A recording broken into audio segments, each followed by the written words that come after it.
ലേണേഴ്സിന്റെ എല്ലാ ലേണേഴ്സിനും കൃത്യമായ സ്വാഗതം. BPSC 101-ലെ ബ്ലോക്ക് 1 ആണ് നമ്മൾ ഇന്ന് ഡിസ്കസ് ചെയ്യാൻ പോകുന്നത്. ബ്ലോക്ക് 1-ലെ തന്നെ unit 1, concept and significance of public administration. ഇപ്പൊ കഴിഞ്ഞ ക്ലാസ്സിൽ നമ്മൾ BPSC 101 എന്നുള്ള കോഴ്സിനെ കുറിച്ചിട്ടുള്ള ഒരു ഔട്ട്ലൈൻ നിങ്ങൾക്ക് തന്നു. എന്തൊക്കെ കാര്യങ്ങളാണ് നമ്മൾ ഈ ഒരു കോഴ്സിന്റെ ഭാഗമായിട്ട് ഡിസ്കസ് ചെയ്യുന്നത്, എന്തെല്ലാം കാര്യങ്ങൾ നമ്മൾ ഇതിൽ പഠിക്കും എന്നുള്ളതൊക്കെ നമ്മൾ കഴിഞ്ഞ വീഡിയോയിൽ ഡിസ്കസ് ചെയ്തു. അപ്പോൾ നമുക്ക് യൂണിറ്റ് 1-ല് നമുക്ക് ഡിസ്കസ് ചെയ്യാനുള്ളത് concept and significance of public administration. എന്താണ് പബ്ലിക് അഡ്മിനിസ്ട്രേഷൻ, പബ്ലിക് അഡ്മിനിസ്ട്രേഷൻ എന്നുള്ള കോൺസെപ്റ്റ് എന്താണ്, അതിന്റെ സിഗ്നിഫിക്കൻസ് എന്താണ്, പബ്ലിക് അഡ്മിനിസ്ട്രേഷനും പ്രൈവറ്റ് അഡ്മിനിസ്ട്രേഷനും തമ്മിലുള്ള ഡിഫറൻസ് എന്തൊക്കെയാണ്, സിമിലാരിറ്റീസ് എന്തൊക്കെയാണ് തുടങ്ങിയ കാര്യങ്ങളൊക്കെയാണ് ഈ ഒരു ചാപ്റ്ററിൽ, ഈ ഒരു യൂണിറ്റിൽ നമുക്ക് പഠിക്കാനുള്ളത്. ഓക്കെ, കണ്ടന്റ്സ് നമുക്ക് നോക്കാം. മീനിങ് ഓഫ് പബ്ലിക് അഡ്മിനിസ്ട്രേഷൻ, അതായത് എന്താണ് പബ്ലിക് അഡ്മിനിസ്ട്രേഷൻ, പബ്ലിക് അഡ്മിനിസ്ട്രേഷൻ എന്നുള്ളത് കൊണ്ട് എന്തെല്ലാം അർത്ഥമാക്കുന്നുണ്ട്. Then public administration nature and scope, public അഡ്മിനിസ്ട്രേഷന്റെ nature, scope. Third one, relationship between public and private administration, public അഡ്മിനിസ്ട്രേഷനും പ്രൈവറ്റ് അഡ്മിനിസ്ട്രേഷനും തമ്മിലുള്ള ബന്ധം, അതായത് പിന്നെ ഇവ രണ്ടും തമ്മിലുള്ള ഡിഫറൻസസ് എന്തൊക്കെയാണ്, സിമിലാരിറ്റീസ് എന്തൊക്കെയാണ് എന്നുള്ളതാണ് അതിൽ നമ്മൾ ഡിസ്കസ് ചെയ്യാം. Then significance of public administration, public അഡ്മിനിസ്ട്രേഷന്റെ സിഗ്നിഫിക്കൻസ് എന്താണ്. ഫസ്റ്റ് നമുക്കറിയാം, ഒരു ഗവൺമെന്റിന്റെ നല്ല ഫങ്ഷനിങ്ങിന്, എഫിഷ്യന്റ് ഫങ്ഷനിങ്ങിന് പബ്ലിക് അഡ്മിനിസ്ട്രേഷൻ, ഒരു എഫിഷ്യന്റ് അഡ്മിനിസ്ട്രേഷൻ വളരെ ഇമ്പോർട്ടന്റ് ആണ്. നല്ലൊരു ഇഫക്റ്റീവായ എഫിഷ്യന്റ് ആയ അഡ്മിനിസ്ട്രേഷൻ ഇല്ല എങ്കിൽ ഗവൺമെന്റിന്റെ എല്ലാ സംഗതികളും താറുമാറായി പോകും. സോ ഒരു എഫിഷ്യന്റ് അഡ്മിനിസ്ട്രേഷൻ എന്നുള്ളത്, പിന്നെ എഫിഷ്യന്റ് ഗവൺമെന്റ് ഉണ്ടാവണമെങ്കിൽ എഫിഷ്യന്റ് അഡ്മിനിസ്ട്രേഷനും ഉണ്ടായിരിക്കണം. അപ്പൊ ഈ അഡ്മിനിസ്ട്രേഷന് രണ്ട് റോളുകളാണുള്ളത്. ഒന്ന് പബ്ലിക് സർവീസ് ആണ്, ആളുകൾക്ക് സേവനം ചെയ്യുക എന്നുള്ളതും. രണ്ടാമത്തെ റോള് സെന്റർ ഓഫ് പവർ, ഒരു ബ്യൂറോക്രസിയെ ഉണ്ടാക്കുക എന്നുള്ളതുമാണ്. അപ്പൊ നമുക്കറിയാം, ഈ അഡ്മിനിസ്ട്രേഷൻ, ഇപ്പോ ഗവൺമെന്റ് അഡ്മിനിസ്ട്രേഷൻ ഒക്കെ അധികവും ചെയ്യുന്നത് ബ്യൂറോക്രാറ്റ്സിലൂടെയാണ്, ഉദ്യോഗസ്ഥരിലൂടെയാണ്, സർക്കാർ ഉദ്യോഗസ്ഥരിലൂടെയാണ്. അപ്പൊ ഇവരുടെ ഒരു സെന്റർ ഓഫ് പവർ ക്രിയേറ്റ് ചെയ്യുക എന്നുള്ളതും ഈ പബ്ലിക് അഡ്മിനിസ്ട്രേഷന്റെ ഒരു റോളാണ്. ഈ പബ്ലിക് അഡ്മിനിസ്ട്രേഷൻ എന്നത് മാറിക്കൊണ്ടേയിരിക്കുന്ന ഒരു സംഗതിയാണ്. അത് ഇവോൾവിംഗ് ഡിസിപ്ലിനാണ്, റാപ്പിഡ്ലി ഇവോൾവിംഗ് ഡിസിപ്ലിനാണ്. ഇപ്പോ കാരണം നമ്മൾ പുതിയ ടെക്നോളജികൾ നമ്മുടെ അഡ്മിനിസ്ട്രേഷനിലേക്ക് ഇന്റഗ്രേറ്റ് ചെയ്യും, അതിനനുസരിച്ചിട്ട് അതിൽ മാറ്റങ്ങൾ വന്നുകൊണ്ടേയിരിക്കും. ഇപ്പോൾ ലിബറലൈസേഷൻ, പ്രൈവറ്റൈസേഷൻ, ഗ്ലോബലൈസേഷൻ, LPG, ഇതിന്റെ ഒക്കെ ഭാഗമായിക്കൊണ്ട് ന്യൂ പബ്ലിക് മാനേജ്മെന്റ് NPM എന്ന് പറഞ്ഞിട്ടുള്ള ഒരു പുതിയൊരു ശാഖ വന്നിട്ടുണ്ട്. അപ്പൊ ഇങ്ങനെ റാപ്പിഡ്ലി ഇവോൾവിംഗ് ആയിക്കൊണ്ടിരിക്കുന്ന ഒരു വിജ്ഞാന ശാഖയാണ് ഈ പബ്ലിക് അഡ്മിനിസ്ട്രേഷൻ എന്ന് പറയുന്നത്. അപ്പൊ ഈ പബ്ലിക് അഡ്മിനിസ്ട്രേഷന്റെ ഫോക്കസ് 3 ഇകളിലാണ്, 3 E's: economy, efficiency, effectiveness. Okay, അപ്പൊ ഇനി എന്താണ് public administration, what is the meaning of public administration, ആ ഒരു ഡിസ്കഷനിലേക്കാണ് നമ്മൾ പോകുന്നത്. ഈ അഡ്മിനിസ്ട്രേഷൻ എന്നുള്ള പദം ആഡ് ആൻഡ് മിനിസ്ട്രാറെ, ആഡ് പ്ലസ് മിനിസ്ട്രാറെ, ഈ രണ്ട് പദങ്ങൾ, ഈ രണ്ട് ലാറ്റിൻ വേർഡ്സ് കൂടിയിട്ടാണ് അഡ്മിനിസ്ട്രേഷൻ എന്നുള്ള പദം ഉണ്ടാകുന്നത്. ഈ ആഡ് പ്ലസ് മിനിസ്ട്രാറെ എന്നുള്ളതിന്റെ അർത്ഥം to care for, to manage affairs, കാര്യങ്ങളൊക്കെ അഫയേഴ്സ് ഒക്കെ മാനേജ് ചെയ്യുക, കാര്യങ്ങളൊക്കെ മാനേജ് ചെയ്യുക എന്നുള്ളൊരു അർത്ഥത്തിലാണ് ഈ ആഡ് പ്ലസ് മിനിസ്ട്രാറെ എന്നുള്ള വേർഡ്സ് നമ്മൾ യൂസ് ചെയ്യുന്നത്. അപ്പോ അതിന്റെ ഒരു ഭാഷാ അർത്ഥം എന്ന് പറയുന്നത് management of affairs, literal meaning ആണ് മാനേജ്മെന്റ് ഓഫ് അഫയേഴ്സ്, കാര്യങ്ങളൊക്കെ മാനേജ് ചെയ്യുക എന്നുള്ളത്. അപ്പോ ഈ അഡ്മിനിസ്ട്രേഷനിൽ ഇൻക്ലൂഡ് ചെയ്തിട്ടുള്ള സംഗതി എന്തൊക്കെയെന്ന് വെച്ചാൽ, കുറെ ആളുകൾ ഉണ്ടാവും. അതായത് അഡ്മിനിസ്ട്രേഷൻ എന്ന് പറയുമ്പോൾ അഡ്മിനിസ്ട്രേറ്റേഴ്സ് ആയിട്ട് കുറെ ആളുകൾ ഉണ്ടാവും, കുറെ ഉദ്യോഗസ്ഥരുണ്ടാവും. ഇവരുടെ എല്ലാവരുടെയും എഫേർട്സിനെ ജോയിൻ ചെയ്ത് ഓർഗനൈസ് ചെയ്യാം. ഓക്കെ, അപ്പൊ ഇത് ഗവൺമെന്റിന് മാത്രമല്ല ഈ ഒരു പബ്ലിക് അഡ്മിനിസ്ട്രേഷൻ വേണ്ടി വരിക, പബ്ലിക് സെക്ടറിലും പ്രൈവറ്റ് സെക്ടറിലും പിന്നെ സിവിൽ ഏരിയകളിലും മിലിറ്ററി ഏരിയകളിലും ഒക്കെ പബ്ലിക് അഡ്മിനിസ്ട്രേഷൻ വേണ്ടി വരും. ഇപ്പൊ ഒരു പിന്നെ ആർമി ആണെന്നുണ്ടെങ്കിൽ അവിടെ അഡ്മിനിസ്ട്രേഷൻ വേണ്ടി വരുമല്ലോ, അഡ്മിനിസ്ട്രേഷൻ വരും, പബ്ലിക് അഡ്മിനിസ്ട്രേഷൻ അല്ല, അഡ്മിനിസ്ട്രേഷൻ വേണ്ടി വരും. ഒരു കമ്പനി ആണെന്നുണ്ടെങ്കിൽ ആ കമ്പനീന്റെ അഡ്മിനിസ്ട്രേഷൻ വേണ്ടി വരും. ഒരു സ്കൂൾ ആണെന്നുണ്ടെങ്കിൽ ആ സ്കൂളിന്റെ അഡ്മിനിസ്ട്രേഷൻ വേണ്ടി വരും. അപ്പൊ ഈ അഡ്മിനിസ്ട്രേഷൻ എന്നുള്ളത് നമ്മുടെ എല്ലാ മേഖലകളിലും നമ്മളെ ഗ്രസിച്ചു കൊണ്ടിരിക്കുന്ന, നമ്മൾ നിരന്തരം ഇടപെട്ടുകൊണ്ടിരിക്കുന്ന ഒരു സംഗതിയാണ് അഡ്മിനിസ്ട്രേഷൻ എന്ന് പറയുന്നത്. സോ ഇയൻ ഗ്ലാഡൻ പറയുന്നുണ്ട്, administration means to care for or look after people, to manage affairs, determined action in pursuit of conscious purpose. ഒരു കൃത്യമായ ലക്ഷ്യത്തിന് വേണ്ടിയിട്ട് നമ്മൾ ആളുകളെ സേവിക്കുക, ആളുകളെ ഓർഗനൈസ് ചെയ്യുക, കാര്യങ്ങളൊക്കെ മാനേജ് ചെയ്യുക, അതിനാണ് അഡ്മിനിസ്ട്രേഷൻ എന്ന് പറയുക എന്നാണ് ഇയൻ ഗ്ലാഡൻ പറയുന്നത്. അഡ്മിനിസ്ട്രേഷന്റെ ഫീച്ചേഴ്സ് ആണ് നമ്മൾ ആളുകളെ ഓർഗനൈസ് ചെയ്യും. ആളുകളെ ഓർഗനൈസ് ചെയ്തിട്ട് നമ്മൾ ചെറു ചെറു ഗ്രൂപ്പുകൾ ഉണ്ടാക്കും. ഓക്കെ, ഇപ്പൊ നമ്മള് സർക്കാർ ഓഫീസുകളിലേക്കൊക്കെ പോവുകയാണെങ്കിൽ അല്ലെങ്കിൽ പല കമ്പനികളിലേക്കും പോകുകയാണെന്നുണ്ടെങ്കിൽ ഓരോ വർക്ക് ചെയ്യാൻ ഒരു പെർട്ടിക്കുലർ ഗ്രൂപ്പ് അവിടെ ഉണ്ടാവും. ആ ഗ്രൂപ്പിന് ഒരു ലീഡും ഉണ്ടാകും. ഗ്രൂപ്പിന് ഒരു ഹെഡും ഉണ്ടാവും. ഇങ്ങനെ ഇങ്ങനെ ഓരോന്നിനും നമ്മളിങ്ങനെ അഡ്മിനിസ്ട്രേഷന്റെ സുഖത്തിന് വേണ്ടിയിട്ട് കുറെ ഗ്രൂപ്പുകളാക്കി തിരിക്കും. അതുപോലെ അഡ്മിനിസ്ട്രേഷൻ എപ്പോഴും ഗോൾ ഓറിയന്റഡ് ആയിരിക്കും. ഒരു ലക്ഷ്യം മുന്നിൽ നിന്നിട്ടായിരിക്കും അഡ്മിനിസ്ട്രേഷൻ ഉണ്ടാവുക. ഓക്കെ, പിന്നെ രണ്ട് ടൈപ്പ് അഡ്മിനിസ്ട്രേഷൻ ഉണ്ട്: പബ്ലിക് അഡ്മിനിസ്ട്രേഷൻ, പ്രൈവറ്റ് അഡ്മിനിസ്ട്രേഷൻ. നമ്മൾ ഡിസ്കസ് ചെയ്യാൻ പോകുന്നത് പബ്ലിക് അഡ്മിനിസ്ട്രേഷനെ കുറിച്ചിട്ടാണ്. പബ്ലിക് അഡ്മിനിസ്ട്രേഷൻ എന്നുള്ളത് ഗവൺമെന്റ് സെറ്റിംഗിൽ വർക്ക് ചെയ്യുന്നതാണ് പബ്ലിക് അഡ്മിനിസ്ട്രേഷൻ. പ്രൈവറ്റ് അഡ്മിനിസ്ട്രേഷൻ എന്നുള്ളത് ഒരു പ്രൈവറ്റ് സെക്ടറിൽ, ഒരു ഒരു സ്വകാര്യ കമ്പനിയിൽ, ഒരു പ്രൈവറ്റ് കമ്പനിയിൽ അല്ലെങ്കിൽ പ്രൈവറ്റ് സ്കൂളിൽ, അവിടെയുള്ള അഡ്മിനിസ്ട്രേഷൻ ആണ് പ്രൈവറ്റ് അഡ്മിനിസ്ട്രേഷൻ. അഡ്മിനിസ്ട്രേഷന്റെ ലക്ഷ്യങ്ങൾ, ഒബ്ജക്റ്റീവ്സ് എന്ന് പറയുന്നത് ഒന്ന് ഗോൾ ഉണ്ടാക്കുക എന്നുള്ളതാണ്. ഗോൾ സെറ്റ് ചെയ്യുക, ആ ഗോളിന് വേണ്ടിയിട്ട് പ്രവർത്തിക്കുക, ആളുകളെയും നമ്മുടെ മെറ്റീരിയൽസിനെയും, നമുക്ക് പിന്നെ വർക്കേഴ്സ് ആയിട്ടുള്ള ആളുകളെയും നമുക്ക് അവൈലബിൾ ആയിട്ടുള്ള സോഴ്സസും, അതായത് മെറ്റീരിയൽ ആൻഡ് ഹ്യൂമൻ സോഴ്സസ്, ഈ സോഴ്സസിനെ നല്ല രീതിയിൽ മാനേജ് ചെയ്യാം. ഇതൊക്കെയാണ് അഡ്മിനിസ്ട്രേഷന്റെ ഒബ്ജക്റ്റീവ്സ് എന്ന് പറയുന്നത്. Then concept and significance of public administration. Public അഡ്മിനിസ്ട്രേഷന്റെ എന്താണ് പബ്ലിക് അഡ്മിനിസ്ട്രേഷൻ, അതുപോലെ അതിന്റെ സിഗ്നിഫിക്കൻസ്. അതിന്റെ സിഗ്നിഫിക്കൻസ് കോൺസെപ്റ്റ് എന്ന് പറയുന്നത് ഡിറ്റർമൈൻഡ് ആക്ഷൻ ആണ്. Public administration is A determined action. ഒരു ലക്ഷ്യം മുന്നിൽ നിന്നുകൊണ്ട്, ഒരു ലക്ഷ്യത്തെ മുന്നിൽ നിർത്തിക്കൊണ്ടുള്ള ഒരു ആക്ഷൻ, ഒരു പ്രവർത്തനമാണ് പബ്ലിക് അഡ്മിനിസ്ട്രേഷൻ എന്ന് പറയുന്നത്. Systematic ordering of affairs. നമുക്ക് കുറെ കാര്യങ്ങൾ ചെയ്യാനുണ്ടാവും. അതിൽ ഏത് കാര്യം ആദ്യം ചെയ്യണം, ഏത് ഓർഡറിൽ ചെയ്യണം, ഇങ്ങനെ ഒരു സിസ്റ്റമാറ്റിക് ഓർഡറിംഗ് ചെയ്യുന്നതും പബ്ലിക് അഡ്മിനിസ്ട്രേഷന്റെ ഭാഗമാണ്.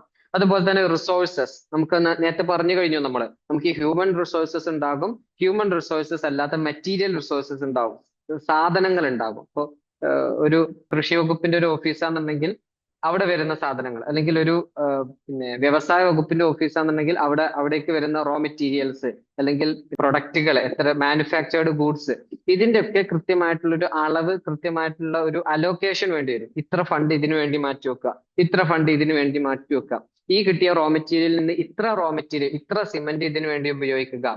ഇങ്ങനെയുള്ള ഒരു അഡ്മിനിസ്ട്രേഷൻ വളരെ ഇമ്പോർട്ടന്റ് ആണ്. ഇല്ലെങ്കിൽ എന്താ ഉണ്ടാവുക, തോന്നിയ പോലെ ഓരോ തൊഴിലാളികളും അവർക്ക് തോന്നിയ പോലെ അവര് ഈ റിസോഴ്സസ് യൂസ് ചെയ്യാൻ തുടങ്ങിയാൽ കാര്യങ്ങളൊക്കെ ആകെ തകിടം മറിയും. ഓക്കെ, അതുകൊണ്ടൊക്കെയാണ് പബ്ലിക് അഡ്മിനിസ്ട്രേഷന് സിഗ്നിഫിക്കന്റ് ആകുന്നത്. അതായത് റിസോഴ്സസ് കൃത്യമായിട്ട് നമ്മൾ യൂസ് ചെയ്യണം. അതൊരു ബാലൻസ്ഡ് യൂസ് ഓഫ് റിസോഴ്സസ് ഉണ്ടാകണം. ഇത് ഓരോ ഗ്രൂപ്പും ഓരോ ഏരിയയിലും എത്ര റിസോഴ്സസ് യൂസ് ചെയ്യണം എന്നുള്ളത് ഒരു അഡ്മിനിസ്ട്രേഷൻ തീരുമാനിക്കണം. അവർ തീരുമാനിച്ചില്ല എന്നുണ്ടെങ്കിൽ ആ കാര്യങ്ങളൊക്കെ ആകെ തകിടം മറിയും. ഓക്കെ, അതുകൊണ്ടൊക്കെയാണ് പബ്ലിക് അഡ്മിനിസ്ട്രേഷൻ വളരെ ഇമ്പോർട്ടന്റ് ആണ് എന്ന് നമ്മൾ പറയുന്നത്. ഇനി പബ്ലിക് അഡ്മിനിസ്ട്രേഷന്റെ മീനിങ് എന്താണെന്ന് നോക്കാം. Public administration is A discipline which is concerned with the organization and the formulation and implementation of public policies for the welfare of the people. ആളുകളുടെ വെൽഫെയറിന് വേണ്ടിയിട്ട് പബ്ലിക് പോളിസിയെ ഓർഗനൈസ് ചെയ്യുക, ഫോർമുലേറ്റ് ചെയ്യുക, ഇംപ്ലിമെന്റ് ചെയ്യുക. Okay, ആളുകൾക്ക് വേണ്ടിയിട്ട്, ജനങ്ങൾക്ക് വേണ്ടിയിട്ട്, അതായത് പൊതുജനങ്ങൾക്ക് വേണ്ടിയിട്ട് ഗവൺമെന്റിന്റെ പോളിസികളെ ക്രിയേറ്റ് ചെയ്യുക, അത് ക്രിയേറ്റ് ചെയ്തിട്ട് ഇംപ്ലിമെന്റ് ചെയ്യുക, ജനങ്ങളിലേക്ക് എത്തിക്കുക. ഇതിനാണ് പബ്ലിക് അഡ്മിനിസ്ട്രേഷൻ എന്ന് പറയാം. അപ്പൊ നമ്മളൊരു നിയമം ഉണ്ടാക്കുന്നത് പബ്ലിക് അഡ്മിനിസ്ട്രേഷന്റെ ഭാഗമാണ്. ആ നിയമം ഉണ്ടാക്കി ആ നിയമം ജനങ്ങളിലേക്ക് എത്തിക്കാൻ വേണ്ട പ്രവർത്തനങ്ങൾ, അത് പബ്ലിക് അഡ്മിനിസ്ട്രേഷന്റെ ഭാഗമാണ്. ഓക്കെ, അതായത് ചുരുക്കി പറഞ്ഞാല് ജനങ്ങളുടെ ഉപകാരത്തിന് വേണ്ടി, ജനക്ഷേമത്തിന് വേണ്ടി, വെൽഫെയർ ഓഫ് ദ പീപ്പിളിന് വേണ്ടിയിട്ടുള്ളതാണ് അഡ്മിനിസ്ട്രേഷൻ എന്ന് പറയുന്നത്. ഇപ്പൊ ഗവൺമെന്റൽ അഡ്മിനിസ്ട്രേഷൻ ആണ് പബ്ലിക് അഡ്മിനിസ്ട്രേഷൻ. പബ്ലിക് അഡ്മിനിസ്ട്രേഷനെ നമുക്ക് വേണമെങ്കിൽ ഗവൺമെന്റൽ അഡ്മിനിസ്ട്രേഷൻ എന്നും പറയാം. ഓക്കെ, അപ്പൊ ഈ അഡ്മിനിസ്ട്രേഷൻ ചെയ്യുന്നത് ബ്യൂറോക്രസിയാണ്, ഉദ്യോഗസ്ഥരാണ്. ഗവൺമെന്റൽ അഡ്മിനിസ്ട്രേഷൻ ചെയ്യുന്നത് ഉദ്യോഗസ്ഥ വൃന്ദമാണ്, ബ്യൂറോക്രാറ്റ്സ് ആണ്, പബ്ലിക് ബ്യൂറോക്രസിയാണ്. Nothing less than the whole government in action. അതായത് ബ്യൂറോക്രസിയെ മൊത്തത്തിൽ നമ്മുടെ ചക്രവർത്തിയും ഭട്ടാചാര്യയും ഒക്കെ പറയുന്നത് ബ്യൂറോക്രസി എന്നുള്ളത് ഒരു ഹോൾ ഗവൺമെന്റ് ആണ്. ഒരു ഗവൺമെന്റ് പൂർണ്ണമാകണമെങ്കിൽ അതിലുള്ള ഉദ്യോഗസ്ഥരും കൂടെ വേണം. ഓക്കെ, അപ്പോ നമ്മുടെ നിയമസഭയിൽ ഇരുന്നിട്ട് അല്ലെങ്കിൽ ലോക്സഭയിൽ ഇരുന്നിട്ട് നമ്മുടെ ജനപ്രതിനിധികൾ, MLA മാരും MP മാരും കുറെ നിയമങ്ങൾ പാസ്സാക്കുന്നു. ആ നിയമങ്ങൾ പാസ്സാക്കുന്നത് എങ്ങനെയാണ് നമ്മളിലേക്ക് എത്തുന്നത്? ഈ ഉദ്യോഗസ്ഥരിലൂടെയാണ്. അപ്പൊ ഈ ഉദ്യോഗസ്ഥരും കൂടെ ഉണ്ടെങ്കിലാണ് ഗവൺമെന്റ് പൂർണ്ണമാവുക. ഈ ഉദ്യോഗസ്ഥർ ചെയ്യുന്ന പ്രവർത്തനമാണ് ഒരു നിലക്ക് പബ്ലിക് അഡ്മിനിസ്ട്രേഷൻ എന്ന് പറയുന്നത്. അതായത് സർക്കാർ ഉദ്യോഗസ്ഥർ ചെയ്യുന്ന പ്രവർത്തനങ്ങൾക്കാണ്, അവരുടെ ആക്ടിവിറ്റീസിനെയാണ്, അവർ ഓഫീസുകളിൽ ചെയ്യുന്ന ആക്ടിവിറ്റീസിനെയാണ് നമുക്ക് ചുരുക്കി പറയുകയാണെങ്കിൽ പബ്ലിക് അഡ്മിനിസ്ട്രേഷൻ എന്ന് പറയാം. ഓക്കെ. ദെൻ ഇനി അഡ്മിനിസ്ട്രേഷൻ, ഓർഗനൈസേഷനും മാനേജ്മെന്റും തമ്മിൽ ഡിഫറൻസസ് ഉണ്ട്. ആ ഡിഫറൻസ് എന്താണെന്നാണ് പറയുന്നത്. അഡ്മിനിസ്ട്രേഷൻ എന്ന് പറഞ്ഞാൽ നമ്മൾ ഒരു കാര്യം ചെയ്യാൻ വേണ്ടിയിട്ടുള്ള ലക്ഷ്യം, ആ ലക്ഷ്യം കൃത്യമായി കണക്കാക്കുക, ആ ലക്ഷ്യത്തിനനുസരിച്ചിട്ടുള്ള പോളിസികൾ ക്രിയേറ്റ് ചെയ്യുക, ആ ലക്ഷ്യ സാക്ഷാത്കാരത്തിന് വേണ്ടിയിട്ടുള്ള പോളിസികൾ ക്രിയേറ്റ് ചെയ്യുക, അതാണ് അഡ്മിനിസ്ട്രേഷൻ. ഓർഗനൈസേഷൻ എന്ന് പറഞ്ഞാൽ ഈ ലക്ഷ്യം സാക്ഷാത്കരിക്കാൻ വേണ്ടിയിട്ട് നമ്മൾ റിസോഴ്സസ് കൃത്യമായിട്ട് അറേഞ്ച് ചെയ്യുക, അതിന് വേണ്ട ഉദ്യോഗസ്ഥരെ, തൊഴിലാളികളെ കൃത്യമായിട്ട് അലൊക്കേറ്റ് ചെയ്യുക, കൃത്യമായിട്ട് അറേഞ്ച് ചെയ്യുക, ടൂൾസ് കൃത്യമായിട്ട് അറേഞ്ച് ചെയ്യുക, അതാണ് ഓർഗനൈസേഷൻ. മാനേജ്മെന്റ് എന്ന് പറഞ്ഞാൽ ഇവർക്ക് വേണ്ട നിർദ്ദേശങ്ങൾ കൊടുക്കുക. നമ്മൾ അറേഞ്ച് ചെയ്ത് കഴിഞ്ഞു, ഇപ്പൊ ഈ വർക്ക് ചെയ്യാൻ ഇത്ര ആളുകൾ പോവട്ടെ, ഈ വർക്ക് ചെയ്യാൻ ഇത്ര റോ മെറ്റീരിയൽ നമുക്ക് കൊടുക്കാം എന്നുള്ള ഒരു സംഗതിയാണ് ഓർഗനൈസേഷൻ. എന്നിട്ട് ഈ വർക്ക് നടക്കുന്ന സമയത്ത് നമ്മൾ കൊടുക്കുന്ന കുറെ നിർദ്ദേശങ്ങൾ ഉണ്ടാവും, ഗൈഡൻസ് ഉണ്ടാവും, ഡയറക്ഷൻസ് ഉണ്ടാവും. ഇതിനാണ് മാനേജ്മെന്റ് എന്ന് പറയാം. ഓക്കെ, അത്ര ഇമ്പോർട്ടന്റ് ഒന്നുമല്ല, ജസ്റ്റ് ഒന്ന് മനസ്സിലാക്കി വെച്ചാൽ മതി. ദെൻ പബ്ലിക് അഡ്മിനിസ്ട്രേഷന്റെ ഫീച്ചേഴ്സ് നമുക്ക് ഓരോന്നും നോക്കാം. പബ്ലിക് അഡ്മിനിസ്ട്രേഷന്റെ ഫീച്ചേഴ്സ്: ഒന്ന്, ബ്യൂറോക്രാറ്റിക് ഡിസിഷൻ മേക്കിംഗ്, തീരുമാനങ്ങൾ എടുക്കുക ഉദ്യോഗസ്ഥരാണ് തീരുമാനം എടുക്കുക എന്ന് പറഞ്ഞാൽ, പിന്നെ നമ്മൾ തെരഞ്ഞെടുത്ത ജനപ്രതിനിധികൾ ഉണ്ടാവും, അവരൊരു തീരുമാനം അറിയിക്കും, അത് എങ്ങനെ നടപ്പിലാക്കണമെന്ന് തീരുമാനിക്കുക ബ്യൂറോക്രാറ്റ്സ് ആണ്. Then organisation and procedures of policy process, ഓരോ പോളിസിയും എങ്ങനെ നടപ്പിലാക്കണം എന്നുള്ളതിന് ഒരു രൂപം ഉണ്ടാകും, അതിന് കൃത്യമായിട്ടുള്ള പ്രൊസീജിയേഴ്സ് ഉണ്ടാവും. Detailed or systematic execution of law, നിയമമാണ് ഇവരെന്ത് ചെയ്യുന്നത്, നടപ്പിലാക്കുന്നത്. നിയമങ്ങളാണ് ഈ നിയമസഭയിലൊക്കെ പാസ്സാക്കുന്ന നിയമങ്ങൾ, അത് നടപ്പിലാക്കുന്നത് ഈ പബ്ലിക് അഡ്മിനിസ്ട്രേഷനിലൂടെയാണ്. Enforcement of public policy, performance of civilian functions, operation of administration branch, art and science of management as applied to state affairs, what and how of the government. അതായത് പബ്ലിക് അഡ്മിനിസ്ട്രേഷൻ എന്നുള്ളത് ഒരു ഗവൺമെന്റിന്റെ വാട്ടും ഹൗവുമാണ്. Government എന്താണ്, government എങ്ങനെയാണ്, അതിനുള്ള ഉത്തരമാണ് public administration. Public administration is the what and how of the government. Okay. Then ഒരു integral view, ഒരു മൊത്തത്തിലുള്ള ഒരു വ്യൂ ആണ് ഈ പബ്ലിക് അഡ്മിനിസ്ട്രേഷൻ എന്നുള്ളത്. ഗവൺമെന്റ് ഒരു ലക്ഷ്യം സാക്ഷാത്കരിക്കാൻ വേണ്ടിയിട്ട് നമ്മൾ ചെയ്യുന്ന എല്ലാ പ്രവർത്തനങ്ങളെയും നമുക്ക് പബ്ലിക് അഡ്മിനിസ്ട്രേഷൻ എന്ന് പറയാൻ പറ്റും. പബ്ലിക് അഡ്മിനിസ്ട്രേഷനിൽ managerial, technical, clerical and manual activities ഒക്കെ ഇൻക്ലൂഡ് ചെയ്യുന്നുണ്ട്. ക്ലറിക്കൽ ആക്ടിവിറ്റീസ് ഉണ്ട്, മനുഷ്യന്മാർ നമ്മുടെ കൈകൊണ്ട് ചെയ്യുന്ന ആക്ടിവിറ്റീസ് അതിൽ ഇൻക്ലൂഡ് ആവുന്നുണ്ട്. ടെക്നിക്കൽ ആയിട്ടുള്ള കാര്യങ്ങൾ അതിൽ ഇൻക്ലൂഡഡ് ആണ്. മാനേജറിയൽ സ്കില്ലുകൾ അതിൽ ഇൻക്ലൂഡ് ആണ്. ഇപ്പോൾ includes activities of all persons from top to bottom. ഇപ്പോൾ ഈ അഡ്മിനിസ്ട്രേഷനിലൊക്കെ, പബ്ലിക് അഡ്മിനിസ്ട്രേഷനിലൊക്കെ ഒരു ഹൈറാർക്കി ഉണ്ടാവും, ഒരു സ്ഥാനം ഉണ്ടാവും. ഏറ്റവും മേലുദ്യോഗസ്ഥൻ, അതിന്റെ താഴെ ഉദ്യോഗസ്ഥൻ, അതിന്റെ താഴെ ഉദ്യോഗസ്ഥൻ, അങ്ങനെ ഉണ്ടാവും. അപ്പോ ടോപ്പ് മുതൽ ബോട്ടം വരെ, മുകൾ മുതൽ താഴെ വരെയുള്ള പ്രവർത്തനങ്ങളൊക്കെ ഈ പബ്ലിക് അഡ്മിനിസ്ട്രേഷനിൽ ഇൻക്ലൂഡ് ചെയ്യുന്നുണ്ട്.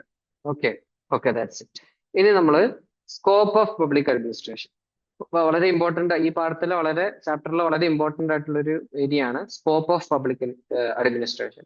പബ്ലിക് അഡ്മിനിസ്ട്രേഷന്റെ സ്കോപ്പ് എന്തൊക്കെയാണ്?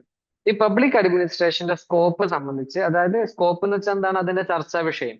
പബ്ലിക് അഡ്മിനിസ്ട്രേഷനിൽ എന്തെല്ലാം കാര്യങ്ങളാണ് ഡിസ്കസ് ചെയ്യുന്നത്? രണ്ട് വ്യൂസ് ആണുള്ളത്.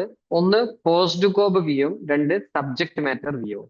പോസ്റ്റ് കോബ് വ്യൂവും സബ്ജക്ട് മാറ്റർ വ്യൂവും. പോസ്റ്റ് കോബ് വ്യൂ എന്ന് വെച്ചാൽ ഈ പോസ്റ്റ് കോബിലെ ഓരോ ലെറ്ററും ഓരോ ആക്ഷൻസ് ആണ്. ഉദാഹരണത്തിന് പോസ്റ്റ് കോബിലെ പി പ്ലാനിങ് ആണ്. അപ്പോൾ ഒരു ലക്ഷ്യം സാക്ഷാത്കരിക്കാൻ നമുക്ക് എന്ത് ചെയ്യണം, എന്തെല്ലാം കാര്യങ്ങൾ ചെയ്യണം, ഏതെല്ലാം രീതികൾ അഡോപ്റ്റ് ചെയ്യണം, അതാണ് പ്ലാനിങ് കൊണ്ട് ഉദ്ദേശിച്ചത്. സെക്കൻഡ് വൺ ഓർഗനൈസിംഗ് ആണ്. Build authority structure and coordinate sub divisions. നമ്മൾ കുറെ സബ് ഡിവിഷൻസ് നമുക്കുണ്ടാവും. ഈ സബ് ഡിവിഷൻസിനൊക്കെ കോർഡിനേറ്റ് ചെയ്യുക, നമ്മളൊരു സ്ട്രക്ചർ ഉണ്ടാക്കുക, ഒരു ഹൈറാർക്കി ബേസ്ഡ് സ്ട്രക്ചർ ഉണ്ടാക്കുക. സ്റ്റാഫിംഗ് ആണ്. ഓരോന്നിനും ആവശ്യമായിട്ടുള്ള സ്റ്റാഫുകൾ അപ്പോയിന്റ് ചെയ്യുക. ഫോർത്ത് വൺ ഡയറക്റ്റിംഗ് ആണ്. Make decision, issue orders for guidance. Directing, നിർദ്ദേശങ്ങൾ കൊടുക്കുക. Then next one is coordinating. Interrelate work parts, avoid overlap and conflicts. പിന്നെ വർക്കിന്റെ പാർട്സ് റിലേറ്റ് ചെയ്യുക. കുറെ തൊഴിലുകൾ ചെയ്യാനുണ്ടാവും. അപ്പൊ നമ്മൾ ഒരു പണി തന്നെ അങ്ങനെ കുറെ സബ് ഡിവിഷൻസ് ആക്കി തിരിച്ചിട്ടുണ്ടാവും. അപ്പൊ ഓരോ ഡിവിഷനും ചെയ്യേണ്ട വർക്കുകൾ തമ്മിലൊരു കോർഡിനേഷൻ വേണം, ഇല്ലെങ്കിൽ ആകെ പ്രശ്നമാവും. ഓക്കെ, അപ്പൊ ആ coordination. Then reporting, keep informed through inspection and research records. റിസർച്ചിലൂടെയും ഇൻസ്പെക്ഷനിലൂടെ ഒക്കെ കാര്യങ്ങൾ റിപ്പോർട്ട് ചെയ്യാം. Budgeting, fiscal planning, accounting and control. കൃത്യമായിട്ട് ഓരോ പദ്ധതികളും ചെയ്യാൻ ആവശ്യമായിട്ടുള്ള പണം, അതിന് വേണ്ട ഫിനാൻസ് അത് മുന്നിൽ കണ്ടിട്ട് അത് മാറ്റിവെക്കുക. അപ്പൊ ഇങ്ങനെയാണ് പോസ്റ്റ് കോബ്. ഇത്തരം സംഗതികളാണ് പബ്ലിക് അഡ്മിനിസ്ട്രേഷനിൽ ഡിസ്കസ് ചെയ്യുന്നത് എന്നാണ് ഒരു view. Okay, then next view ആണ് subject matter view. Subject matter view പറയുന്നത് എന്താ വെച്ചാല്, നമ്മൾ പബ്ലിക് അഡ്മിനിസ്ട്രേഷനിൽ നമ്മൾ ചെയ്തു കൊടുക്കുന്ന സർവീസസ് ഉണ്ടല്ലോ, ആളുകൾക്ക് വേണ്ടി ചെയ്തു കൊടുക്കുന്ന സർവീസസ്, ഇപ്പൊ ഡിഫൻസ് ആകാം, ഹെൽത്ത് സെക്ടറിൽ, ആരോഗ്യ മേഖലയിൽ നമ്മൾ ആളുകൾക്ക് വേണ്ടി കുറെ സേവനങ്ങൾ ചെയ്തു കൊടുക്കും, അഗ്രികൾച്ചർ ഏരിയയിൽ ചെയ്തു കൊടുക്കും, എഡ്യൂക്കേഷൻ, സോഷ്യൽ സെക്യൂരിറ്റി. അപ്പൊ ഇങ്ങനെയുള്ള ഈ സർവീസസിനെ കുറിച്ചിട്ടാണ് പഠിക്കേണ്ടത്. സബ്ജക്ട് മാറ്റർ, സബ്ജക്ട് മാറ്റർ എന്ന് വെച്ചാൽ ഈ അഡ്മിനിസ്ട്രേഷൻ നമ്മൾ ചെയ്തു കൊടുക്കുന്നത് ആർക്ക് വേണ്ടിയാണ്, എന്താണ് ചെയ്തു കൊടുക്കുന്നത്, ആളുകൾക്ക് നമ്മൾ എന്ത് സേവനമാണ് ചെയ്തു കൊടുക്കുന്നത്. ഡിഫൻസ് ആവാം ചിലപ്പോ, പിന്നെ അല്ലെങ്കിൽ അഗ്രികൾച്ചറൽ സർവീസസ് ആകാം, ഹെൽത്ത് സർവീസസ് ആവാം, എഡ്യൂക്കേഷണൽ സർവീസസ് ആകാം. എന്ത് സേവനമാണോ നമ്മൾ ജനങ്ങൾക്ക് ചെയ്തു കൊടുക്കുന്നത്, ഗവൺമെന്റ് ജനങ്ങൾക്ക് ചെയ്തു കൊടുക്കുന്നത്, ആ സർവീസസിനെ കുറിച്ചിട്ട് പഠിക്കാം. അതാണ് സബ്ജക്ട് മാറ്റർ വ്യൂ. അപ്പൊ പോസ്റ്റ് കോബി വ്യൂ എന്ന് പറഞ്ഞാല് ഒരു സംഗതി ചെയ്യാൻ നമുക്ക് ഒരു ലക്ഷ്യം മുന്നിൽ കണ്ടിട്ട് ഒരു പോളിസി നടപ്പിൽ വരുത്താൻ അതിന്റെ എക്സിക്യൂഷന്, ഇംപ്ലിമെന്റേഷന് ആവശ്യമായുള്ള സ്റ്റെപ്പുകളെ കുറിച്ചിട്ടുള്ള പഠനമാണ് പോസ്റ്റ് കോബി വ്യൂ പ്രകാരം പബ്ലിക് അഡ്മിനിസ്ട്രേഷന്റെ സ്കോപ്പ് എന്ന് പറയുന്നത്. സബ്ജക്ട് മാറ്റർ വ്യൂ പ്രകാരം നമ്മൾ ആളുകൾക്ക് വേണ്ട സർവീസസ് എത്തിച്ചു കൊടുക്കുക, സർവീസസ് എത്തിച്ചു കൊടുക്കുന്നതിനെയാണ് പിന്നെ പബ്ലിക് അഡ്മിനിസ്ട്രേഷന്റെ സ്കോപ്പ് എന്നുള്ളതാണ് സബ്ജക്ട് മാറ്റർ വ്യൂ പ്രകാരം. ഇപ്പൊ പോസ്റ്റ് കോബ് എന്നുള്ളത് ടെക്നിക് ഓറിയന്റഡ് ആണ്, സബ്ജക്ട് മാറ്റർ എന്നുള്ളത് സർവീസ് ഓറിയന്റഡ് ആണ്. ഓക്കെ, അപ്പൊ ചുരുക്കി പറയാന്നുണ്ടെങ്കിൽ ഈ പോസ്റ്റ് കോബും സബ്ജക്ട് മാറ്ററും രണ്ടും പിന്നെ സെപ്പറേറ്റ് നിൽക്കുന്ന ഒരു സംഗതിയായിട്ട് നമ്മൾ കാണേണ്ടതില്ല. രണ്ടും പബ്ലിക് അഡ്മിനിസ്ട്രേഷന്റെ രണ്ട് തലങ്ങളാണ്. ഒന്ന് അതിന്റെ ടെക്നിക്കൽ തലമാണ്, സബ്ജക്ട് മാറ്റർ വ്യൂ എന്നുള്ളത് അതിന്റെ ഒരു സർവീസ് ഓറിയന്റഡ് ഏരിയ ആണ്. ഓക്കെ, അപ്പൊ ഈ സർവീസ് ആർക്കാണ് കിട്ടുന്നത് എന്ന് നോക്കിയിട്ടാണ് സബ്ജക്ട് മാറ്റർ വ്യൂ ഉള്ളത്. പോസ്റ്റ് കോബി വ്യൂ ഉള്ളത് എന്തെല്ലാമാണ് ഈ സർവീസ് കിട്ടാൻ വേണ്ടി ചെയ്യേണ്ടത്, ഒരു ടെക്നിക്കൽ സൈഡ് ആണ് അതിലുള്ളത്. Okay, POSDCORB and subject matter are two blades of the scissors of the instrument called public administration. Public administration എന്ന് പറയുന്ന ഒരു സാധനത്തിന്റെ ഒരു ബ്ലേഡിന്റെ രണ്ട് അറ്റങ്ങളാണ്, രണ്ട് പുറങ്ങളാണ് പോസ്റ്റ് കോബും സബ്ജക്ട് മാറ്ററും എന്നുള്ളത് അർത്ഥം. ഓക്കെ, ഇനി പബ്ലിക് അഡ്മിനിസ്ട്രേഷനും പ്രൈവറ്റ് അഡ്മിനിസ്ട്രേഷനും തമ്മിലുള്ള ഡിഫറൻസ്. ഓക്കെ, നമ്മൾ ഡിഫറൻസ് നോക്കിയതിന് ശേഷം പിന്നെ നമ്മൾ സിമിലാരിറ്റീസ് നോക്കും. ഇപ്പൊ പബ്ലിക് അഡ്മിനിസ്ട്രേഷനും പിന്നെ പ്രൈവറ്റ് അഡ്മിനിസ്ട്രേഷനും തമ്മിലുള്ള ഡിഫറൻസസ് നോക്കുകയാണെന്നുണ്ടെങ്കിൽ, പേർപ്പസ് ആൻഡ് മോട്ടീവ്. പബ്ലിക് അഡ്മിനിസ്ട്രേഷന്റെ ലക്ഷ്യം എന്നുള്ളത് അത് ജനങ്ങൾക്ക് വേണ്ടിയിട്ടുള്ളതാണ്, പൊതുജനങ്ങൾക്ക് വേണ്ടിയിട്ടുള്ളതാണ്, ജനങ്ങളുടെ സോഷ്യൽ വെൽഫെയർ ആണ് അതിന്റെ ലക്ഷ്യം. അതേസമയം പ്രൈവറ്റ് അഡ്മിനിസ്ട്രേഷന്റെ ലക്ഷ്യം എന്നുള്ളത് പ്രോഫിറ്റ് മാക്സിമൈസേഷൻ ആണ്. മാക്സിമം പ്രോഫിറ്റ് ക്രിയേറ്റ് ചെയ്യുക, പ്രോഫിറ്റ് ഉണ്ടാക്കുക എന്നുള്ളതാണ് പ്രൈവറ്റ് അഡ്മിനിസ്ട്രേഷന്റെ ലക്ഷ്യം. ഓക്കെ, അതായത് പ്രൈവറ്റ് കമ്പനികളുടെ ലക്ഷ്യം എന്താ, അവർക്ക് പരമാവധി പ്രോഫിറ്റ് ഉണ്ടാക്കുക എന്നുള്ളതാണ്. അതേസമയം പബ്ലിക് അഡ്മിനിസ്ട്രേഷന്റെ ലക്ഷ്യം എന്താണ്, ജനങ്ങൾക്ക് സേവനം ഉണ്ടാവുക എന്നുള്ളതാണ്, പ്രോഫിറ്റ് ഉണ്ടാക്കുക എന്നുള്ളതല്ല ലക്ഷ്യം. അതുപോലെ തന്നെ the public administration carries A greater social prestige than the private administration. Public administration ആളുകൾക്കിടയിൽ ഒന്നും കൂടെ വില ഉണ്ടാവും, ഒന്നും കൂടെ സോഷ്യൽ പ്രസ്റ്റീജ് ഉണ്ട്. Then legal and political direction. ഈ പബ്ലിക് അഡ്മിനിസ്ട്രേഷൻ എന്നുള്ളത് പൊളിറ്റിക്കൽ ഡിറക്ഷൻ അനുസരിച്ച് മാറും, വരുന്ന ഗവൺമെന്റുകൾക്ക് അനുസരിച്ചിട്ട് മാറും. പിന്നെ നമ്മൾ പൊളിറ്റിക്കലി നമ്മൾ തെരഞ്ഞെടുത്ത ജനപ്രതിനിധികളുടെ നിർദ്ദേശങ്ങൾക്ക് അനുസരിച്ചിട്ട് ഉദ്യോഗസ്ഥർക്ക് ചിലപ്പോൾ അവരുടെ പ്രവർത്തനങ്ങളിൽ മാറ്റങ്ങൾ വരുത്തേണ്ടി വരും. അതേസമയം പ്രൈവറ്റ് അഡ്മിനിസ്ട്രേഷൻ എന്നുള്ളത് ജനറൽ ബിസിനസ് ലോ ബേസ് ചെയ്തിട്ടുള്ള ഒന്നും കൂടെ ഫ്ലെക്സിബിൾ ആണ്. പൊളിറ്റിക്കൽ ഡയറക്ഷൻ അനുസരിച്ച് അവർക്ക് പ്രവർത്തിക്കേണ്ടതില്ല. ഏതെങ്കിലും എംഎൽഎയോ അല്ലെങ്കിൽ ഏതെങ്കിലും മന്ത്രിയോ പറയുന്നതിനനുസരിച്ചിട്ട് അവർക്ക് ഇങ്ങനെ അവരുടെ പോളിസികളിൽ മാറ്റം വരുത്തേണ്ട ആവശ്യമൊന്നുമില്ല. അതുപോലെ തന്നെ ഇംപാർഷ്യാലിറ്റി. പബ്ലിക് അഡ്മിനിസ്ട്രേഷൻ എപ്പോഴും ഇംപാർഷ്യൽ ആയിരിക്കും, അതായത് പൊതു ഭരണം എപ്പോഴും ഇംപാർഷ്യൽ ആയിട്ട് എല്ലാ ജനങ്ങൾക്കും, യോഗ്യതയുള്ള എല്ലാ ജനങ്ങൾക്കും സേവനങ്ങൾ കൊടുക്കാൻ അവർ ബാധ്യസ്ഥരാണ് പബ്ലിക് അഡ്മിനിസ്ട്രേഷനിൽ. അതേസമയം പ്രൈവറ്റ് അഡ്മിനിസ്ട്രേഷൻ ആണെന്നുണ്ടെങ്കിൽ അവർക്ക് ഇഷ്ടമുള്ള ആളുകൾക്ക് അവർ സാധനം വിറ്റാൽ മതി, അവർക്ക് ഇഷ്ടമുള്ള ആളുകളുടെ അടുത്ത് നിന്ന് അവർ സാധനം വാങ്ങിയാൽ മതി. ഓക്കെ, അങ്ങനെയുള്ള ഒരു വ്യത്യാസമുണ്ട്. ദെൻ പബ്ലിക് അഡ്മിനിസ്ട്രേഷനിൽ ഒന്നും കൂടെ സ്ക്രൂട്ടിനി ഉണ്ടാവും. സ്ക്രൂട്ടിനി ഉണ്ടാവും മീൻസ് നമ്മൾ ഓഡിറ്റർ ജനറൽ ഇന്ത്യക്ക് ഓഡിറ്റിംഗ് നടക്കും, അതുപോലെ തന്നെ ജുഡീഷ്യൽ റിവ്യൂവിന് വിധേയമാകും, പിന്നെ നിയമസഭയിൽ ചോദ്യം ചെയ്യപ്പെടാം. ഇപ്പോൾ ഒരു ഇന്ത്യൻ റെയിൽവേയെ സംബന്ധിച്ച് നമ്മൾ ലോക്സഭയിൽ ചർച്ചകൾ കാണാറുണ്ട്. ഓക്കെ, അതേസമയം ഒരു പ്രൈവറ്റ് കമ്പനിയെ കുറിച്ചിട്ട് ലോക്സഭയിൽ നമ്മൾ ചർച്ച ചെയ്യൂല, അല്ലെ നിയമസഭയിൽ ചർച്ച ചെയ്യൂല. അപ്പൊ ഇങ്ങനെ പബ്ലിക് സ്ക്രൂട്ടിനിക്കോ അക്കൗണ്ടബിലിറ്റിക്കോ പ്രൈവറ്റ് അഡ്മിനിസ്ട്രേഷൻ വിധേയമാകില്ല. അതേസമയം പബ്ലിക് സ്ക്രൂട്ടിനിക്ക് പബ്ലിക് അഡ്മിനിസ്ട്രേഷൻ വിധേയമാകും, ജുഡീഷ്യൽ റിവ്യൂവിന് വിധേയമാകും. ഇപ്പൊ ഭരണഘടനാ വിരുദ്ധമായ എന്തെങ്കിലും ചെയ്തിട്ടുണ്ടെന്നുണ്ടെങ്കിൽ അത് പറ്റില്ല എന്നുള്ളത് ഹൈക്കോടതിയോ സുപ്രീം കോടതിയോ പറയും. അതുപോലെ തന്നെ ടെന്യൂർ ആൻഡ് മൊണോപ്പൊളി. പബ്ലിക് അഡ്മിനിസ്ട്രേഷനിൽ ഗവൺമെന്റ് മൊണോപ്പൊളിയാണ് ഉള്ളത്. ഗവൺമെന്റ് മാത്രമാണ് അവിടെ പ്രവർത്തിക്കാനുള്ളത്, മറ്റാരുമില്ല. പബ്ലിക് അഡ്മിനിസ്ട്രേഷനിൽ ഗവൺമെന്റ് മൊണോപ്പൊളി ഉണ്ട്. അതുപോലെ തന്നെ നല്ല സെക്യൂരിറ്റി ഉണ്ടാവും. ഇത്ര വർഷത്തേക്ക് നിങ്ങൾക്ക് സേവനം ചെയ്യാം എന്ന് പറഞ്ഞിട്ട് ഒരു സെക്യൂരിറ്റി ഉണ്ടാവും. അതേസമയം പ്രൈവറ്റ് അഡ്മിനിസ്ട്രേഷൻ ആണെങ്കിലോ അവിടെ മൊണോപ്പൊളി ഒന്നും ഇല്ല. ഇഷ്ടംപോലെ കമ്പനികൾ ഒരേ സെക്ടറിൽ തന്നെ വർക്ക് ചെയ്യുന്നുണ്ടാവും. ഇപ്പോൾ ഇഷ്ടംപോലെ മൊബൈൽ കമ്പനികളുണ്ട്, കാർ കമ്പനികളുണ്ട്. ഇപ്പൊ ഒരു സെക്ടറിൽ തന്നെ ഇഷ്ടംപോലെ കമ്പനികൾ ഉണ്ടാവും. അതുപോലെ തന്നെ ഇത്ര കാലം ഒരാൾക്ക് ജോലി ചെയ്യാമെന്ന് കൃത്യമായിട്ടൊന്നും പറയാൻ പറ്റൂല. എപ്പോഴും നമ്മുടെ ജോലി തെറിക്കാനൊക്കെ സാധ്യതയുണ്ട്. Then financial control. പബ്ലിക് അഡ്മിനിസ്ട്രേഷനിലുള്ള ഫിനാൻഷ്യൽ കൺട്രോൾ മൊത്തം ഗവൺമെന്റിന്റെ അടുത്താണ്. നിയമം മൂലം ബജറ്റിലൂടെ മാത്രമേ ഒരു പബ്ലിക് അഡ്മിനിസ്ട്രേഷന് വേണ്ട തുക ലഭിക്കുള്ളൂ. പ്രൈവറ്റ് അഡ്മിനിസ്ട്രേഷൻ അതിന്റെ ആവശ്യമൊന്നുമില്ല. അവർക്ക് തീരുമാനിക്കാം എങ്ങനെ എത്ര ഫണ്ട് ഓരോന്നിനും ചിലവഴിക്കണം എന്നുള്ളത് അവർക്ക് തീരുമാനിക്കാം. Nature of functions. പബ്ലിക് അഡ്മിനിസ്ട്രേഷനിൽ അവർ ചെയ്യുക ആളുകൾക്ക് ഉപകാരപ്പെടുന്ന സംഗതികളായിരിക്കും പൊതുവെ ചെയ്യുക. പ്രധാനപ്പെട്ട കോർ ആയിട്ടുള്ള സംഗതികളായിരിക്കും. ഉദാഹരണത്തിന് ഡിഫൻസ്, ആർമി, മിലിറ്ററി, അങ്ങനത്തെ സാധനങ്ങൾ, നിയമം, അതുപോലെ പോലീസ്, ഇത്തരം സംഗതികളൊക്കെ പബ്ലിക് അഡ്മിനിസ്ട്രേഷനിലാണ് ചെയ്യുക.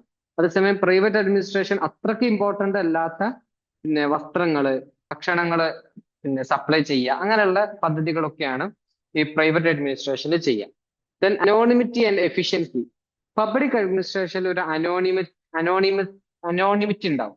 അനോണിമിറ്റി എന്ന് വെച്ചാല് പിന്നെ ഒരു നമുക്ക് ആരാണ് ഈ പ്രവർത്തനങ്ങൾ ചെയ്യുന്നത് എന്നുള്ളതിൽ ഒരു കൃത്യത ഉണ്ടാവില്ല. അങ്ങനെ പറയാൻ കാരണം ഇപ്പൊ പബ്ലിക് അഡ്മിനിസ്ട്രേഷന്റെ അധിക പോളിസികളും പ്രഖ്യാപിക്കുക മന്ത്രിമാരാരെങ്കിലും ഒക്കെ ആയിരിക്കും. പക്ഷെ അത് ചെയ്യുന്നത് അതിന്റെ ബാക്കിൽ ഇരിക്കുന്ന കുറച്ച് ഉദ്യോഗസ്ഥരായിരിക്കും. ആ ഉദ്യോഗസ്ഥർ ആരാന്ന് പൊതുജനങ്ങൾക്ക് ചിലപ്പോൾ അറിഞ്ഞുകൊള്ളണമെന്നില്ല.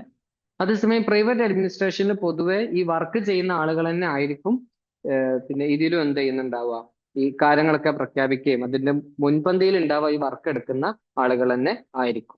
അപ്പൊ അതാണ് പബ്ലിക് അഡ്മിനിസ്ട്രേഷനും പ്രൈവറ്റ് അഡ്മിനിസ്ട്രേഷനും തമ്മിലുള്ള ഡിഫറൻസസ് എന്ന് പറയുന്നത്. Then public administration has acquired certain distinctive features which distinguish it from private administration. Private അഡ്മിനിസ്ട്രേഷനെയും പബ്ലിക് അഡ്മിനിസ്ട്രേഷനെയും ഡിസ്റ്റിംഗ്വിഷ് ചെയ്യുന്ന കുറച്ച് ഫീച്ചേഴ്സ് ഉണ്ട്. ഒന്ന്, public accountability is its hallmark. ജനങ്ങളുടെ വിശ്വാസ്യതയാണ് പബ്ലിക് അഡ്മിനിസ്ട്രേഷന്റെ hallmark. Consistency of treatment its watchword. അത് ആളുകളായിട്ടുള്ള ഇടപെടലുകളിലുള്ള അതിന്റെ കോൺസിസ്റ്റൻസി, അതാണ് അതിന്റെ പ്രധാന വാക്യം. And consciousness of community service. ജനങ്ങൾക്ക് സേവനം ചെയ്യുക എന്നുള്ളതാണ് അതിന്റെ ഏറ്റവും പ്രഥമമായ ലക്ഷ്യം. ദെൻ പബ്ലിക് അഡ്മിനിസ്ട്രേഷനും പിന്നെ പ്രൈവറ്റ് അഡ്മിനിസ്ട്രേഷനും തമ്മിലുള്ള സിമിലാരിറ്റീസ് ആണ്.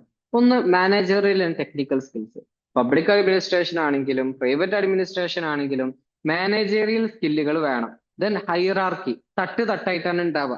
പബ്ലിക് ആവട്ടെ പ്രൈവറ്റ് അഡ്മിനിസ്ട്രേഷൻ ആവട്ടെ തട്ടായിട്ടാണ് ഉണ്ടാവുക. മേലുദ്യോഗസ്ഥൻ ഉണ്ടാവും, കീഴുദ്യോഗസ്ഥൻ ഉണ്ടാവും, അതിന്റെ താഴെ കുറെ ആളുകൾ ഉണ്ടാവും, അങ്ങനെയാണ് ഉണ്ടാവുക. Then uniformity in procedures. രണ്ട് അഡ്മിനിസ്ട്രേഷൻ ആണെങ്കിലും അവർ ചെയ്യുന്ന പ്രവർത്തനങ്ങൾ ഏകദേശം സെയിം ആണ്. അക്കൗണ്ടിങ്, ഓഫീസ് മാനേജ്മെന്റ്, സാധനങ്ങൾ പർച്ചേസ് ചെയ്യുക, സാധനങ്ങൾ ഡിസ്പോസ് ചെയ്യുക, അതിന്റെ സ്റ്റാറ്റിസ്റ്റിക്സ് ക്രിയേറ്റ് ചെയ്യുക, സാധനങ്ങൾ സ്റ്റോക്ക് ചെയ്യുക, അത്തരം സംഗതികളൊക്കെ. Then new influence. പബ്ലിക് അഡ്മിനിസ്ട്രേഷനും പ്രൈവറ്റ് അഡ്മിനിസ്ട്രേഷനും അങ്ങോട്ടും ഇങ്ങോട്ടും ഇൻഫ്ലുവൻസ് ചെയ്യാറുണ്ട്. നമ്മൾ പബ്ലിക് അഡ്മിനിസ്ട്രേഷന്റെ ഭാഗമായി കൊണ്ടുവരുന്ന ചില സംഗതികൾ പ്രൈവറ്റ് അഡ്മിനിസ്ട്രേഷൻ സ്വീകരിക്കും. പ്രൈവറ്റ് തലങ്ങളിൽ വരുന്ന മാറ്റങ്ങളെ, ചില പുതിയ ആശയങ്ങളെ പബ്ലിക് അഡ്മിനിസ്ട്രേഷൻ സ്വീകരിക്കും.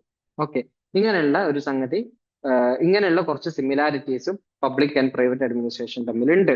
അതുപോലെ തന്നെ convergence due to globalisation.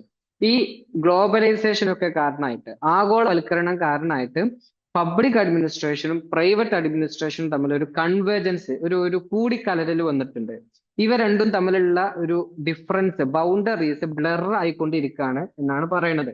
Okay, ഇപ്പൊ നമുക്കറിയാം 1991 ഇന്ത്യയിൽ LPG, ലിബറലൈസേഷൻ, പ്രൈവറ്റൈസേഷൻ, ഗ്ലോബലൈസേഷൻ നടപ്പിലാക്കുന്നത്. ഇപ്പോൾ ഇന്ത്യയില് പിന്നെ ഇന്ത്യൻ ഇൻഡസ്ട്രി മേഖലകളിൽ സമഗ്രമായ മാറ്റങ്ങൾ വരുന്ന ഒരു വർഷമായിരുന്നു 1991 എന്നുള്ളത്. ഈ 1991 ശേഷം നമ്മുടെ പല പ്രധാനപ്പെട്ട ഏരിയകളും പ്രൈവറ്റ് സെക്ടറാണ് നിലവിൽ കൈകാര്യം ചെയ്തുകൊണ്ടിരിക്കുന്നത്. അപ്പൊ നമ്മൾ ഓരോ പിന്നെ ഇയർ കഴിയും തോറും പബ്ലിക് സെക്ടറിനേക്കാളും കൂടുതൽ പ്രൈവറ്റ് സെക്ടറാണ് കാര്യങ്ങളൊക്കെ എന്ത് ചെയ്യുന്നത്, കൈകാര്യം ചെയ്യുന്നത്. അപ്പോ നമുക്ക് നാഷണൽ അല്ലെങ്കിൽ ആളുകൾക്ക് ഏറ്റവും കൂടുതൽ ആവശ്യമുള്ള കോർ ആയിട്ടുള്ള വൈറ്റൽ ആയിട്ടുള്ള സംഗതികൾ പബ്ലിക് അഡ്മിനിസ്ട്രേഷൻ നോക്കുക, മറ്റുള്ളത് പ്രൈവറ്റ് നോക്കുക എന്നുള്ള ഒരു ഡിസ്റ്റിങ്ഷൻ, ഒരു ബൗണ്ടറി ഇപ്പൊ മാഞ്ഞുകൊണ്ടിരിക്കുകയാണ്. ഇപ്പൊ രണ്ടും ഏകദേശം സെയിം ആയിട്ട് രണ്ടും അങ്ങോട്ടും ഇങ്ങോട്ടും ഒരുമിച്ചിരുന്ന് പ്രവർത്തിക്കുന്ന ഒരു രീതിയാണ് ഉള്ളത്. ഓക്കെ, അങ്ങനെ ആയി മാറിക്കൊണ്ടിരിക്കുന്നുണ്ട് എന്നാണ് പറയുന്നത്. ദെൻ പബ്ലിക് അഡ്മിനിസ്ട്രേഷന്റെ സിഗ്നിഫിക്കൻസും കൂടെയാണ് നമുക്ക് പറയാനുള്ളത്. പബ്ലിക് അഡ്മിനിസ്ട്രേഷന്റെ സിഗ്നിഫിക്കൻസ് എന്താണെന്ന് നമ്മൾ തുടക്കത്തിൽ തന്നെ പറഞ്ഞു കഴിഞ്ഞു. Every activity from womb to tomb regulated by administrative agencies. ഒരു പോളിസി ജനിക്കുന്നത് മുതൽ അത് നടപ്പിലാക്കി അത് അവസാനം അത് പൂർണ്ണമായിട്ടും നടപ്പിലാക്കുന്നത് വരെയുള്ള full complete programme womb to tomb, ഗർഭപാത്രം മുതൽ പിന്നെ ശവകുടീരം വരെ മുതൽ ഉള്ള മുഴുവൻ സംഗതികളും ചെയ്യുന്നത് പബ്ലിക് അഡ്മിനിസ്ട്രേഷനിലൂടെയാണ്. ഇതിന്റെ significance day by day increase ചെയ്തുകൊണ്ടിരിക്കുകയാണ്. പബ്ലിക് ഓർഡർ ഉണ്ടാക്കാൻ വേണ്ടിയിട്ട്, സോഷ്യൽ സെക്യൂരിറ്റിക്ക് വേണ്ടിയിട്ട്, ജനങ്ങളുടെ വെൽഫെയറിന് വേണ്ടിയിട്ട്, ഇക്കണോമിക് ഇൻഫ്രാസ്ട്രക്ചർ ഡെവലപ്പ് ചെയ്യാൻ വേണ്ടിയിട്ട് ഇതിനൊക്കെ പബ്ലിക് അഡ്മിനിസ്ട്രേഷൻ വേണം. Okay, so public administration is the heart of the problem of modern governments. ആധുനിക ഗവൺമെന്റുകളുടെ ഒക്കെ പ്രശ്നങ്ങളുടെ ഹൃദയമാണ് പബ്ലിക് അഡ്മിനിസ്ട്രേഷൻ. ഒരു ഗവൺമെന്റ് മെച്ചപ്പെട്ടതാണോ മോശപ്പെട്ടതാണോ എന്ന് തീരുമാനിക്കുന്നത് ആ ഗവൺമെന്റിന്റെ കാലത്തുണ്ടായിരുന്ന അഡ്മിനിസ്ട്രേഷൻ നോക്കിയിട്ടാണ്. അതുകൊണ്ട് തന്നെ അഡ്മിനിസ്ട്രേഷൻ വളരെ പ്രധാനപ്പെട്ടതാണ്. അപ്പോ മാത്രമല്ല, ഈ ഡെവലപ്പിംഗ് കൺട്രീസ്, ഇപ്പൊ ഇന്ത്യ ഒരു ഡെവലപ്പിംഗ് കൺട്രിയാണ്. ഈ ഡെവലപ്പിംഗ് കൺട്രിയിൽ കുറേ പ്രോഗ്രാംസ് ചെയ്യാനുണ്ട്. അവിടെയുള്ള പോവേർട്ടി ഇറാഡിക്കേറ്റ് ചെയ്യാനുണ്ട്, ദാരിദ്ര്യ നിർമ്മാർജ്ജനം ചെയ്യാനുണ്ട്, ജനങ്ങൾക്ക് വിദ്യാഭ്യാസ സേവനങ്ങൾ, ആരോഗ്യ സേവനങ്ങൾ, കാർഷിക സേവനങ്ങൾ, റൂറൽ കണക്ടിവിറ്റി, ഹൗസിംഗ്, ഇലക്ട്രിഫിക്കേഷൻ, ഇങ്ങനെയുള്ള ഒരുപാട് പദ്ധതികൾ ചെയ്യേണ്ടി വരും ഡെവലപ്പിംഗ് കൺട്രീസിൽ. ഡെവലപ്ഡ് കൺട്രീസിൽ ഓൾറെഡി അതൊക്കെ അറ്റൈൻഡ് ആയിരിക്കും. അപ്പൊ ഈ ഇങ്ങനെയുള്ള ഡെവലപ്പിംഗ് കൺട്രീസിൽ ഇതൊക്കെ പബ്ലിക് സെക്ടറാണ് കൂടുതലായിട്ട് ചെയ്യാം. ഓക്കെ, കാരണം പ്രൈവറ്റ് സെക്ടറിന്റെ അവരുടെ ലക്ഷ്യം എന്താണ്? പ്രോഫിറ്റ് മാക്സിമൈസേഷൻ ആണ്. പ്രൈവറ്റ് സെക്ടറിന്റെ ലക്ഷ്യം എന്താണ്? കൂടുതൽ പ്രോഫിറ്റ് അവർക്ക് കിട്ടുക എന്നുള്ളതാണ്. ജനങ്ങളുടെ നന്മയല്ലല്ലോ അവർ നോക്കുന്നത്. അതുകൊണ്ട് തന്നെ ഡെവലപ്പിംഗ് കൺട്രീസിൽ ജനങ്ങളുടെ സ്റ്റാൻഡേർഡ് ഒന്നും കൂടെ ഉയർത്തേണ്ടതുണ്ട്. അതുകൊണ്ട് തന്നെ അവിടെ പബ്ലിക് അഡ്മിനിസ്ട്രേഷന് കൂടുതൽ പ്രസക്തി ഉണ്ട്. Okay, impact on rural India. ഈ റൂറൽ ഇന്ത്യയിൽ പബ്ലിക് അഡ്മിനിസ്ട്രേഷന്റെ ഇമ്പാക്ട് എത്രത്തോളാണെന്നാണ്. Change the face of rural India by providing basic minimum facilities. ചക്രവർത്തിയും ചന്തും പറയുന്നതാണ്, ഈ പബ്ലിക് അഡ്മിനിസ്ട്രേഷനിലൂടെയാണ് ഇന്ത്യയിലെ ഗ്രാമീണ മേഖലയിൽ സമഗ്രമായ മാറ്റങ്ങൾ ഉണ്ടായത് ഈ പബ്ലിക് അഡ്മിനിസ്ട്രേഷനിലൂടെയാണ് എന്നാണ് പറയുന്നത്. അതുപോലെ തന്നെ ഈ പബ്ലിക് അഡ്മിനിസ്ട്രേഷൻ സമൂഹത്തിൽ ഒരു സ്റ്റെബിലൈസിങ് ഫോഴ്സ് ആണ്. സമൂഹത്തില് പിന്നെ റിച്ച് ആൻഡ് പുവർ, ഈ പാവപ്പെട്ടവരും ദരിദ്രരും തമ്മിലുള്ള ഡിഫറൻസസ് കുറക്കുന്നത് പബ്ലിക് അഡ്മിനിസ്ട്രേഷനിലൂടെയാണ്. ജനങ്ങൾക്ക് സ്റ്റെബിലിറ്റി കൊടുക്കുന്നത്, സ്ട്രെങ്ത് കൊടുക്കുന്നത്, വിദ്യാഭ്യാസം, തൊഴില്, സമ്പത്ത് ഒക്കെ കൊടുക്കുന്നത് പബ്ലിക് അഡ്മിനിസ്ട്രേഷനിലൂടെയാണ്. അതുപോലെ തന്നെ ഗവേണൻസ് ആൻഡ് ഡെവലപ്മെന്റ്. നമ്മുടെ ഈ രാജ്യത്ത് നല്ല നമ്മുടെ ഗ്രാമങ്ങളിൽ ഈ ഡെവലപ്മെന്റ് ഉണ്ടാക്കുന്നത് പബ്ലിക് അഡ്മിനിസ്ട്രേഷനിലൂടെയാണ്. ഓക്കെ, പബ്ലിക് അഡ്മിനിസ്ട്രേഷൻ ആണ് ജനങ്ങൾക്ക് വേണ്ട ഡെവലപ്മെന്റ്സ് ചെയ്യുന്നത്. Heart of development and governance ആണ് പബ്ലിക് അഡ്മിനിസ്ട്രേഷൻ എന്ന് പറയുന്നത്. ദെൻ നമ്മൾ ചുരുക്കി പറയാന്നുണ്ടെങ്കിൽ നിലവിൽ നമ്മുടെ സ്റ്റേറ്റുകൾ സമഗ്രമായി വലിയ മാറ്റങ്ങൾ വന്നുകൊണ്ടിരിക്കുകയാണ്. ഒരു വെൽഫെയർ സ്റ്റേറ്റ് എന്നുള്ളതിൽ നിന്ന് ഒരു കോർപ്പറേറ്റിസ്റ്റ് സ്റ്റേറ്റ്, പബ്ലിക് അഡ്മിനിസ്ട്രേഷനേക്കാൾ കൂടുതൽ പ്രൈവറ്റ് അഡ്മിനിസ്ട്രേഷൻ വന്നുകൊണ്ടേയിരിക്കുകയാണ്.